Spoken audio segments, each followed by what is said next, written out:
Hey, this is Amber Sheffield, and welcome to my showcase for the teacher and the law. Here's my title page. My title is Teachers Curb Your Speech. The issue that began to interest me as I was working on modules 3 and 4 were the freedom of speech issue in schools, within the schools, for teachers and for students. And so I believe module 3 dealt more with students, and then module 4 kind of led us into how some cases had led to um, impact teachers in that role as concerning freedom of speech. And so my issue here is that teachers, after my research, have very little of freedom of speech in their classrooms. My um, my concern is that I, as a teacher, am trying to build relationships and connections with my students, and that happens through sharing. Particularly, I'm a language arts teacher. It's hard to, I also teach Georgia history. It's hard to discuss a topic and not, like, at some point say something personal. Um, and then the legal cases that I'll be bringing in are Garcetti versus Ceballos, and then Mayer versus the Monroe County School Corporation.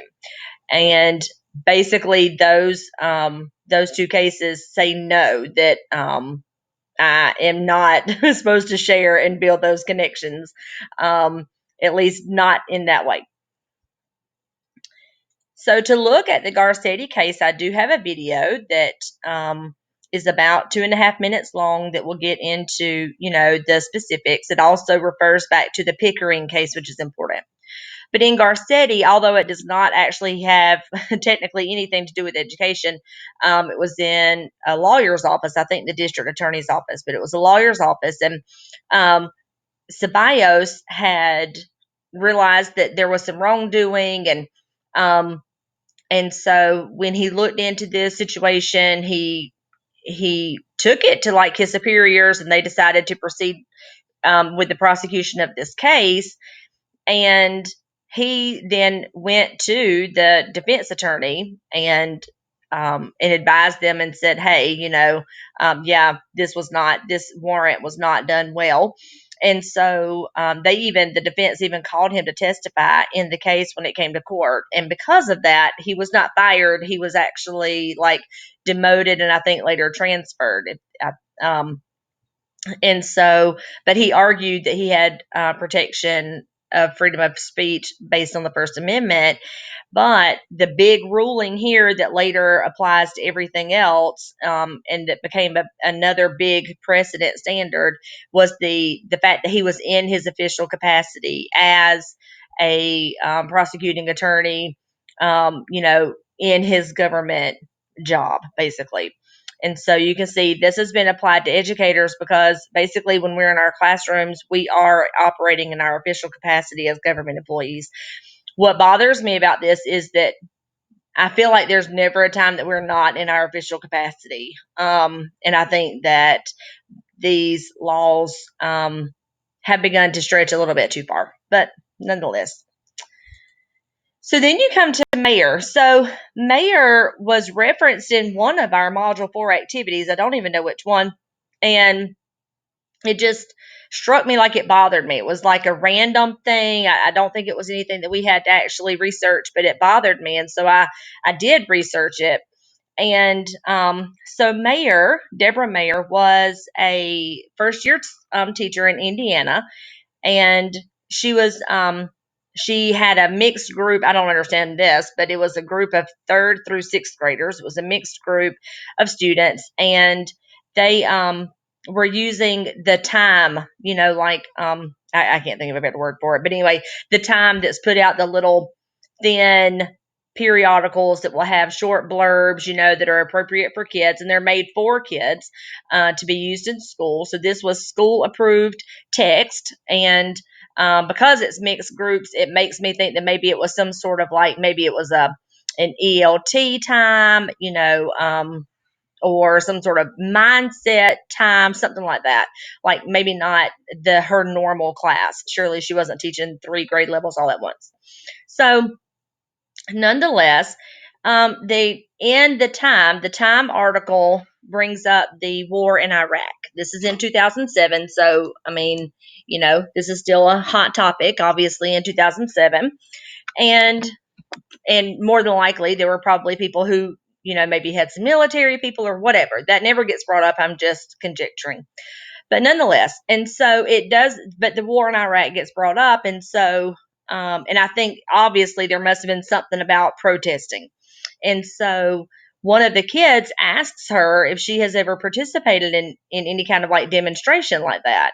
And she responds that she had been, at one point she was driving by and there was like a rally type situation. Now, I don't even know for sure if that's the correct word, but there are people out there honk for peace, and so she honked. Like literally, in any of my research, I can't see where she said anything beyond that. She doesn't go on. It's not argued that she proceeds to talk about the war in Iraq. She doesn't talk about, um, that President Bush is the devil because he's got our soldiers over there. Like, she doesn't say that in '08 we should certainly elect Obama because he's going to get the troops home. Like, none of that is in the court record. Simply that she responded with, well, yes, I did do this one time. Okay. Again, like building a connection with your class. I mean, this is, I don't understand if we're not supposed to be robots. I have a very hard time understanding sometimes what I'm allowed to say. Now, in the ruling, Easterbrook says, and I've got some quotes here, he makes some pretty strong comments that I think are becoming used in a lot of situations for teachers. So, for one, in Garcetti's, she is already air quotes in trouble because Garcetti, you cannot argue that she's in her official capacity. She's in her class. I don't argue that at all. So based on that, for sure, I take issue with some of the things that the judge says, that that a teacher's stock is the commodity that she sells to her employer, as if like we can bottle it or box it, and like before we box it, we make sure that it's the best, right? We would never say anything that could be ever taken or misconstrued. It can never be taken wrong. It can never be misconstrued. I'm going to put all that speak in a box and wrap it up all neat and pretty. And that's what my employer has, air quotes, purchased with his salary to me. Unfortunately, like, I feel like we don't live in that kind of bubble. Okay. And then also, I do agree that our students are a captive audience. I totally agree with that. My issue is that he continues on, though, like when he talks about that teachers are paid to speak, and whatever, he brings up that a history teacher can't talk about, history teacher can't say that Benedict Arnold was not a traitor when the current history book that they're supposed to be teaching says that he is, right? And so, but that's not what she did here. Like, he also alludes to basically, because the kids are a captive audience, the teacher doesn't have a right to like just rant on her own personal soapbox. I agree with that too. I'm not saying that at all, but that's also not what she did. She was asked a question. So my concern is, like, do we not respond with anything personal? I mean, I don't know. So here I have 3 interesting articles, and they're just like, 2 were written in '07, I believe, when this was decided, but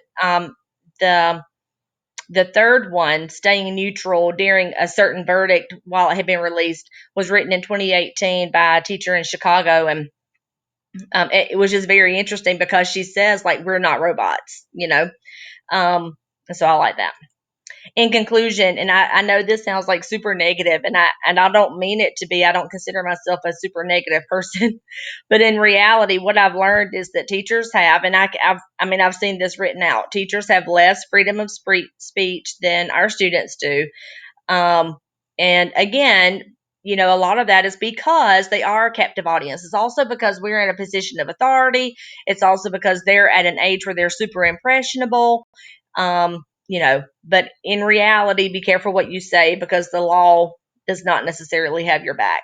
In Module 4, I believe it was, we had to come up with a situation where a teacher's First Amendment might actually be upheld. And in all honesty, it was very hard to come up with one. So there's my presentation. I've really enjoyed learning about this. It's kind of scary, but it's good to have the information. So thank you for listening.